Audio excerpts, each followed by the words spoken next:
हाँ ये भी एक बहुत सिंपल एमसीक्यू है। EST not parallel to PQ बोला है, ठीक है। अभी कौन सा कंडीशन होना चाहिए कि ट्रायंगल, कंडीशन क्या होना चाहिए, triangle PQR similar to triangle TSR।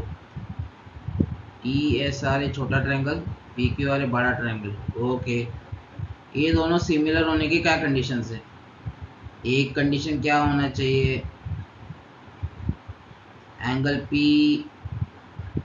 जो है एंगल T के बराबर हो, एंगल Q एंगल S के बराबर हो, angle R is equal to angle R तो सेम ही है, कोई प्रॉब्लम नहीं है। अभी तू यहाँ पे ध्यान से देखेगा क्वेश्चन में, एंगल P एंगल T किस में आ रहा है? ऑप्शन सी में आ रहा है एंगल P एंगल T, ठीक है। एंगल Q एंगल S आ रहा है, एंगल Q एंगल S आ रहा है, R भी है, तो option number C is the right answer, C. हो गया। Let me check the answer once, okay.